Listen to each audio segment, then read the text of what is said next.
Plan to leave the country, or I do not plan to hide if there will be a warrant of arrest. Mainly because my children are here. So if I am detained, I want to be able to still see my children. So I have no plans of doing that. I have no plans of leaving the country to hide. Nga, ganitong mga criminal na gawain ay hindi ko palalampasin. So, makita na natin, no, the pronouncements of the President, meron ng bias doon. And kung nakita niyo rin yung interview ng isang USEC ng Department of Justice, sinabi niya, a threat is a threat. Well, if you're a lawyer, you would argue na no, there's several kinds of threats, but nakita niyo na doon pa lang sinabi na niya kung ano yung position niya. At as a USEC of DOJ, we expect that that is the position of the Department of Justice. Plan to leave the country, or I do not plan to hide if there will be a warrant of arrest. Mainly because my children are here. So if I am detained, I want to be able to still see my children. So I have no plans of doing that. I have no plans of leaving the country to hide.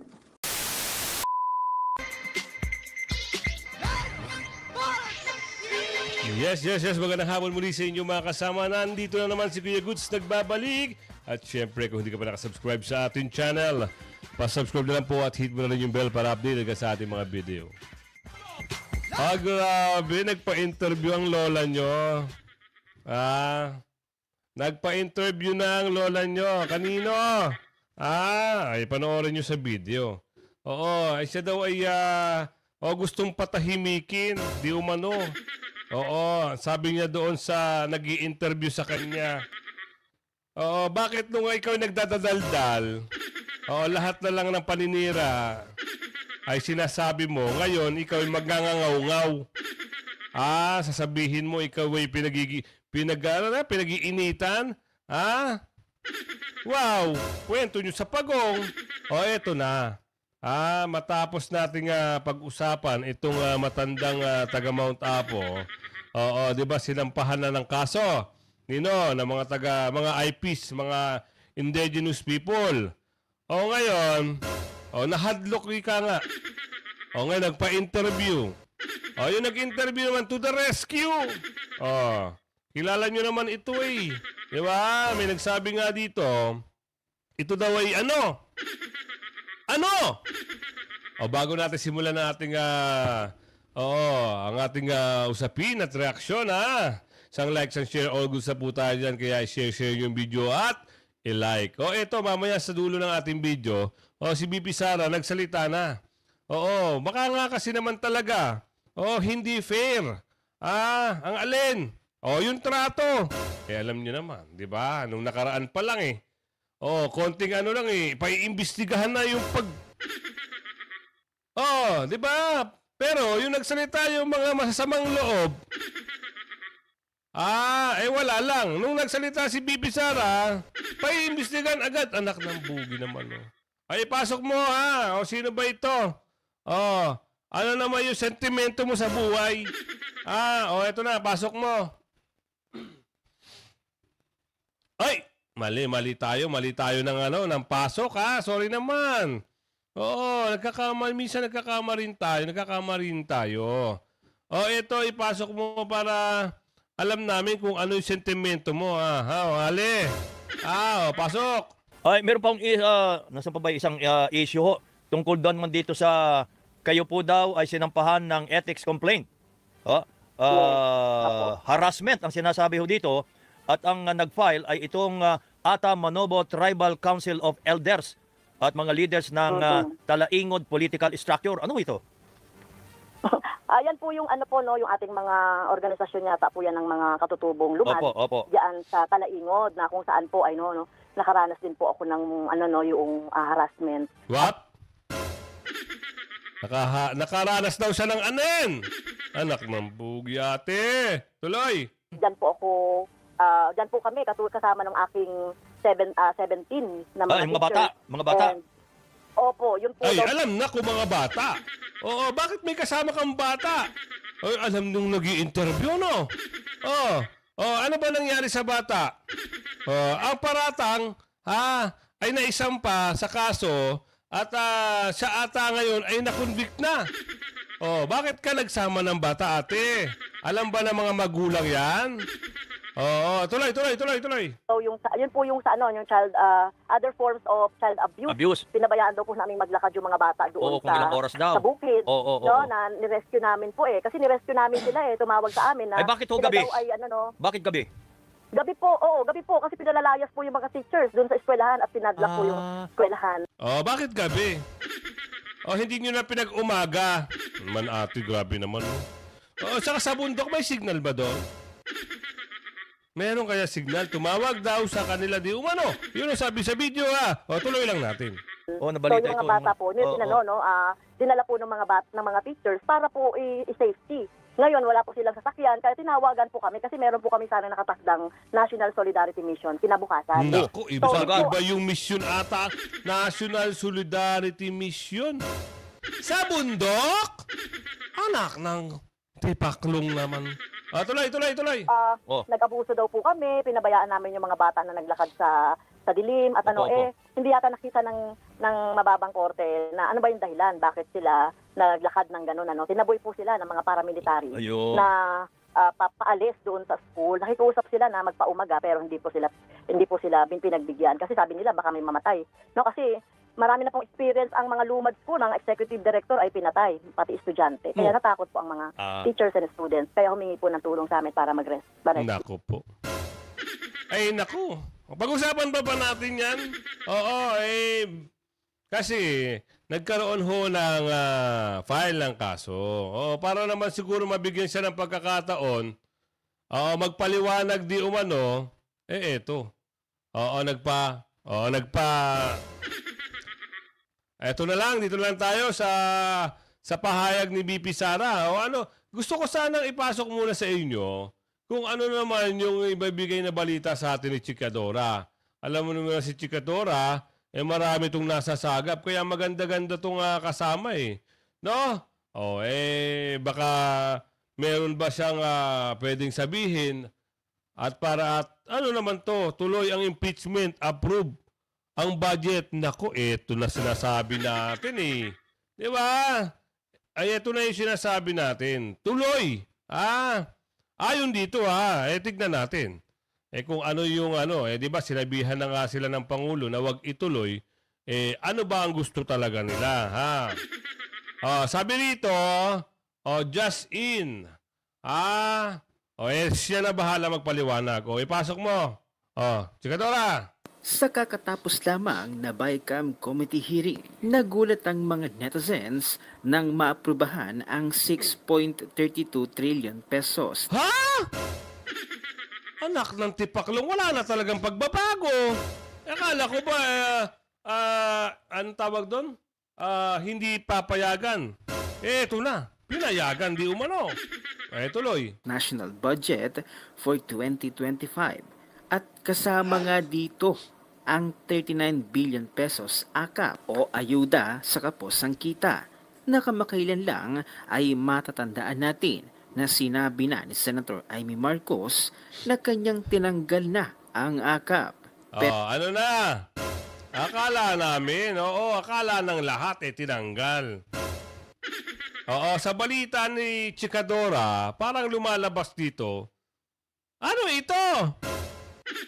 Ano ito? Nagbobolahan na lang ba daw tayo, di umano? Tuloy. Pero anyari ngayon, BICAM updates. BICAM Committee approve 6.325 trillion national budget for 2025. Senator Grace Poe and House Speaker Martin Romualdez confirm that it includes 39 billion AKAP, 21 billion allocated to Congress Camera, 5 billion to Senate. The rest, DSWD, Senator Ronald Bato de la Rosa, Senator Risa Ontiveros, and Senator Migs Zubiri did not sign the BICAM version of GAB today. Aaralin pa daw. Senator Robin Padilla is not part of the BICAM committee. Senator Bongo signed. OVP budget is non-issue. All set naman na talaga silang bigyan ng 733 million budget ang OVP. prior to this meeting. Tuloy ang ligaya ng mga tambaloslos. Tuloy na ang impeachment dahil may 39 billion working budget na. Power of the purse versus power of the people. Wow, Amy Marcos, tinanggal mo na ang akap, sabi mo. Ayun, nakuha pa rin ni Martin. Lip service ate, 39 billion kay Martin while 700 million kay Inday na Vice President lang naman at buong Pilipinas ang constituents. Pansuhol ba ang 39 billion para sa impeachment ni Inday? Dapat din na yan inapprove ang 39 billion ni buwayang Martin Romualdez. Ang laki ng 39 billion na yan. Tapos, halos nakinabang niyan mga tauhan lang ng congressman. Ano po ang end result nitong billions for AKAP? Walang infrastructure project, walang maintenance and rehab sa mga MRT, at ibang projects nawawalan ng project para lang sa AKAP. Mag-abroad na lang tayong lahat at mag-migrate buong pamilya. Wala talagang mangyayari sa Pilipinas kung ganyan ang mga nakapwesto. Puro pangangurakot ang alam. Ano pa pala ang silbi kung pag-aaralan pa nila kung approve na?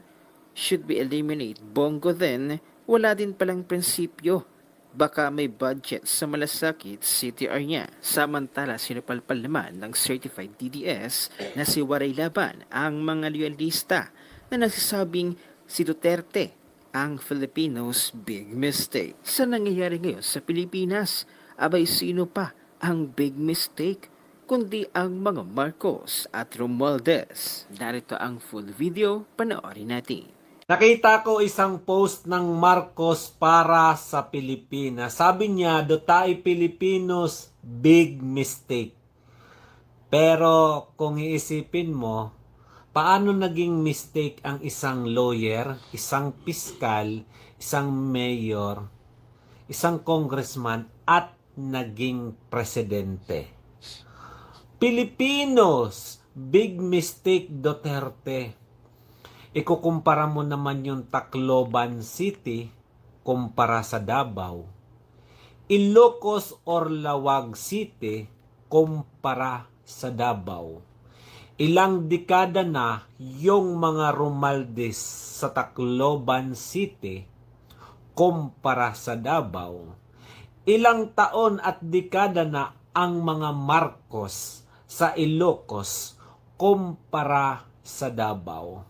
Masasabi ba ng mga taga Davao o Mindanao na ang Duterte ay malaking pagkakamali o malaking pagkakamali na may isang Martin Romualdez na House of Representative at mayroong isang Marcos Jr. na presidente na kumpara sa achievement ng mga Duterte ay wala sa kalingkingan? Totoo yan, diba? kuya.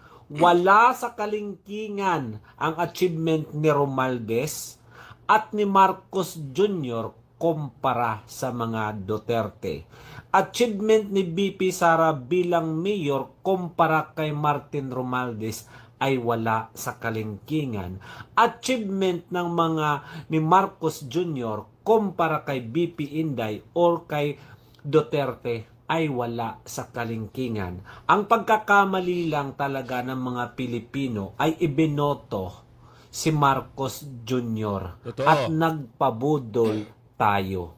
So dito sa nangyayari ngayon, no? Kahit pa tinanggal na raw di umano ha. Kung sino yung nabanggit na babae rito. Eh bakit andyan? At 39 billion kumpara doon sa 700 something million. Vice President pa ho yun, ha? Eh, dapat ho yun, mas maganda ang pondo, pero ano nangyayari? Sa sitwasyon ngayon, mga kasama, isipin nyo na mabuti kung boboto pa kayo sa mga tao, na nag-a-approve, ng mga ganyang bagay para sa kalulugmok, di umano, ng bansa.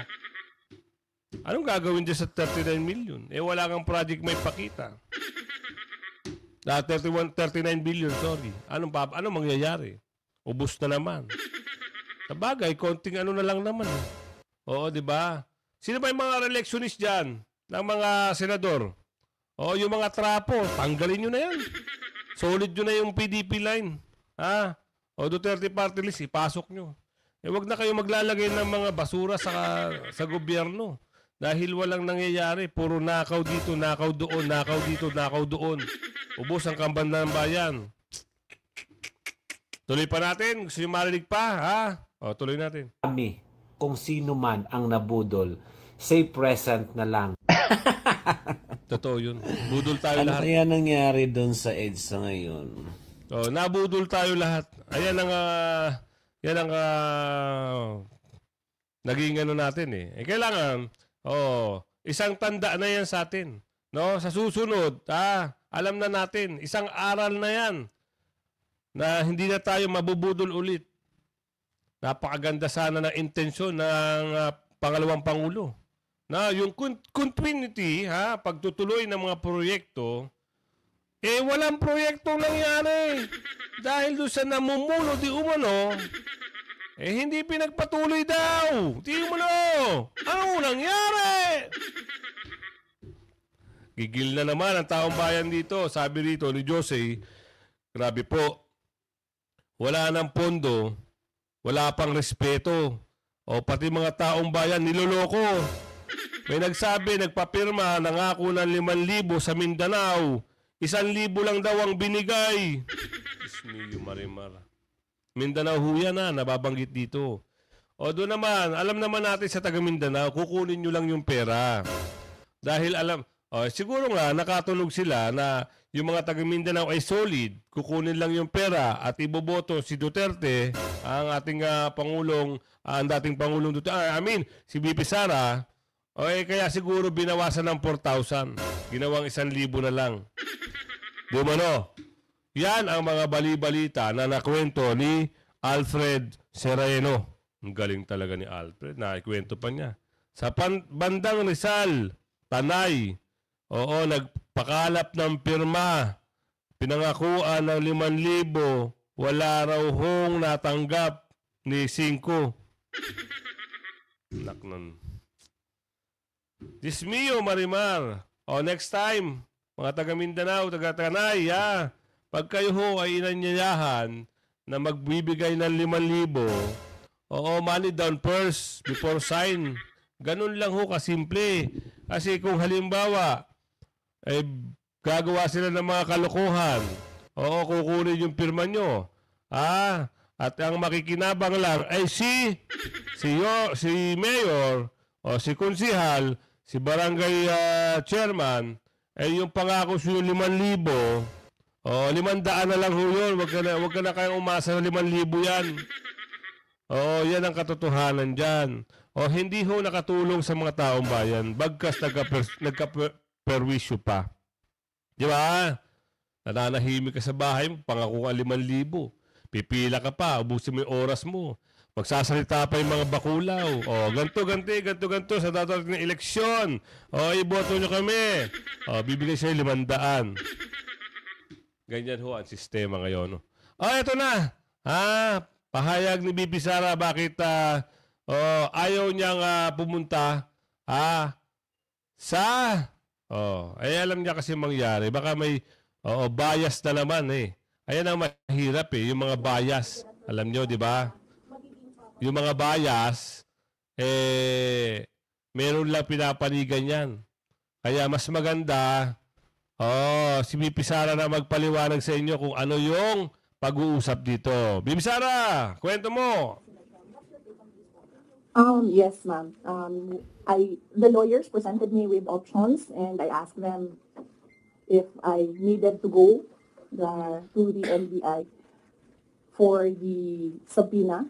And then they said that I have options not to go. I can send a letter, I can send a position paper, I can send an affidavit. And so we decided that a letter will be sent to the NBI. And then with regard to patas, I don't think nagiging patas itong investigasyon na ito. Dahil kung nakita niyo naman yung mensahe ng Pangulo, na sinabi niya na ganitong kriminal na mga sorry, hindi ko maalala yung exact words na sinabi. Pero sinabi niya, ganitong mga kriminal na ingest. Sinabi niya, ganitong mga kriminal na gawain na hindi ko palalampasin. So, makita na natin, no, the pronouncements of the President, meron ng bias doon. And kung nakita niyo rin yung interview ng isang USEC ng Department of Justice, sinabi niya, a threat is a threat. Well, if you're a lawyer, you would argue na no, there's several kinds of threats, but nakita niyo na doon pa lang sinabi na niya kung ano yung position niya. At as a USEC of DOJ, we expect that that is the position of the Department of Justice. So kahit pa man pumunta ako doon, hindi ako pumunta doon, we believe, and I believe, that we, meaning the lawyers and I, believe that cases will be filed. So kahit pang sabihin nila na merong investigasyon, sa simula pa lang, nagdesisyon na sila na mag-file sila ng cases. Yun. Kaya, mga kasama, kaya na hindi na pumunta si BP Sara, ayan ang paliwanag niya. Oh. Kasi nga, alam niya, yung laro ng mga, kaya wag din mapakasiguro. Kasi sabi nga nila, 'di ba? Pero ang sabi ng ating kababayan at sabi ni Kuya Jen, no? Si Kuya Jen namamagitan ang religious group para sa pagkakaisa. Pero wag pakakasiguro, 'di ba? Alam niyo na ang laro ng mga 'yan. Kaya mas mabuti mapagmatsyag. Hindi pwedeng isang tabi yan. Kung halimbawa talagang may pagkakataon na arestuhin si BP Sara, tignan natin kung ano yung mensahe na makikita natin doon sa mga nagsasalita. Maraming nagsasalita. Hindi na natin iisa-isahin. Nasa comment section ho yan. Basahin nyo lang sa comment section kung ano yung mensahe ng mga nagsasalita. Tuloy!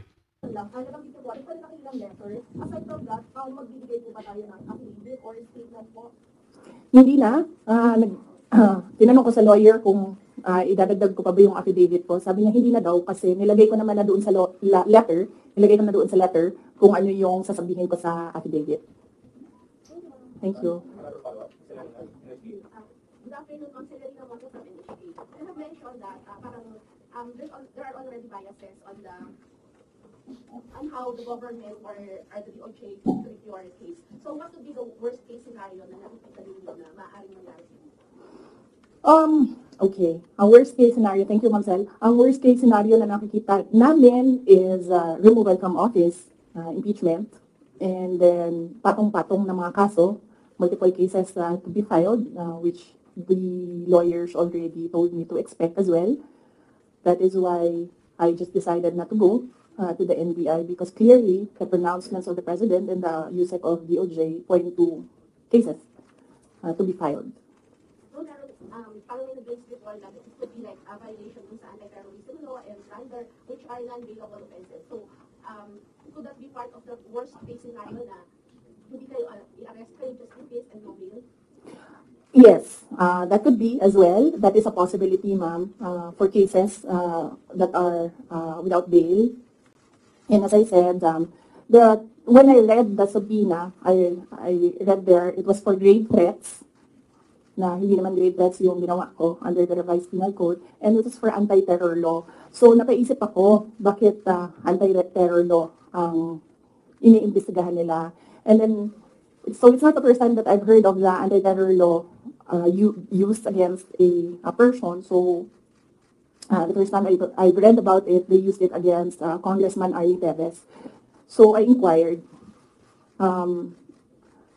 about what happened in Negros. So I was told, there was a red notice, there was a AMLAC, freezing of assets, money, there was a warrant of arrest, yes. And very recently, I read again the law, and then I found there that there is a provision there, removal from office. So on that point, it's still an avenue, I think, that they're pursuing to remove me from office. Yes, ma'am. You mentioned that there is a possibility of them coming to arrest you. Have your lawyers briefed you on what to expect in case they do come?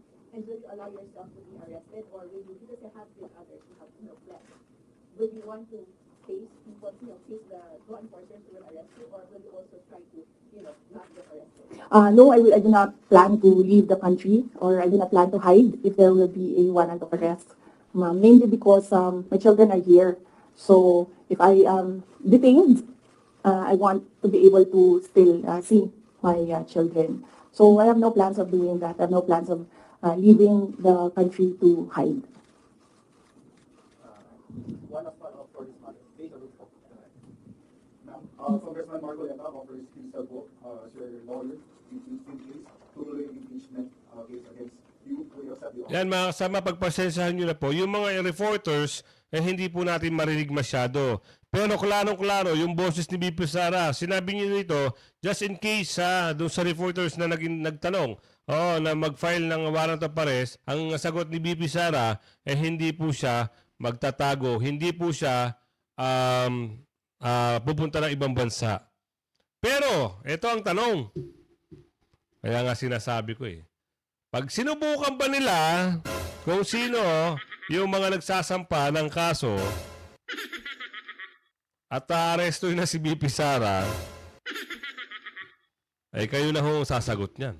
Kaya tayo ay sa mabuti lang, ha? Doon sa tama lang. Tuloy. No, I think, first off, I'd like to thank Congressman Rodante Marcoleta for his offer to be my lawyer in the impeachment case. I appreciate it because he's a very good lawyer. He's a brilliant lawyer. In fact, he pointed out to me points during the committee hearing that as a lawyer, I was not able to see. So that shows his astuteness in the law. But I feel that he will better serve the country if he remains as a member of the House of Representatives. That is what is important right now. We need good public servants, good leaders, good officials in government.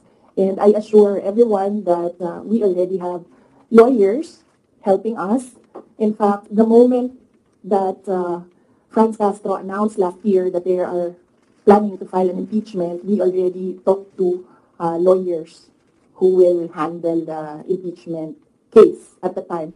But now, cases pala, 3. So we just need more lawyers. And we already discussed this with the first team that we hired as lawyers.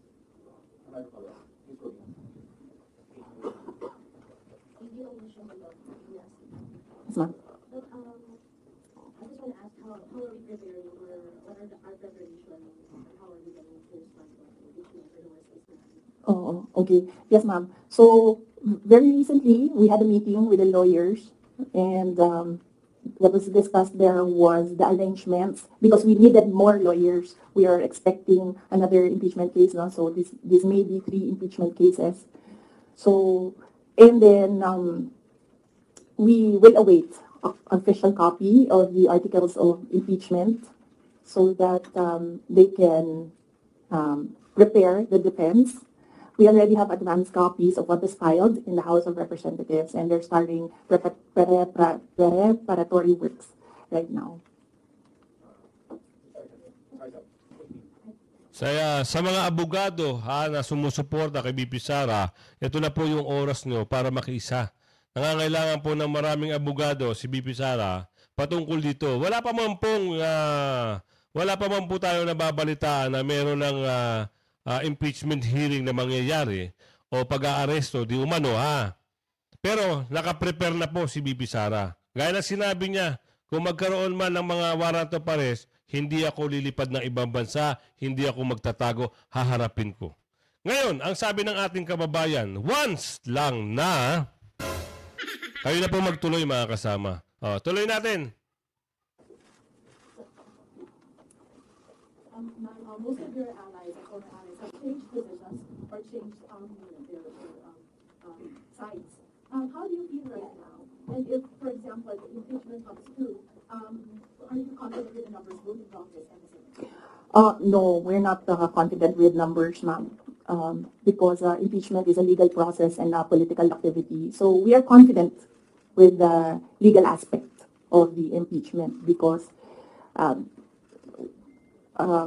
the lawyers that I asked to review the initial drafts of the impeachment complaint really said that this is not, well, I would say it's not an impeachable offense, and this is not an actionable offense, things like that, lawyer talk. But with regard to politics, that is a different matter altogether. So we do not know what will happen with that. Well, that's politics. They always say that there are no permanent friends and enemies in politics. So it really depends on the person, on the politician, what path he will choose.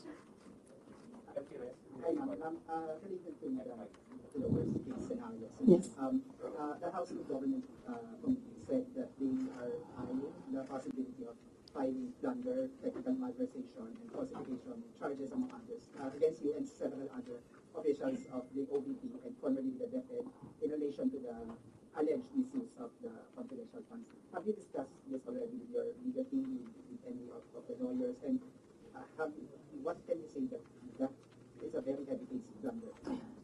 Yes, we have an inventory of possible cases to be filed because right now it's only the 2 impeachment cases that are filed with the House of Representatives. All the other cases, we have a list, we have an inventory, and we have lawyers assigned for each case. Usually cases that are similar, we assign it to one lawyer.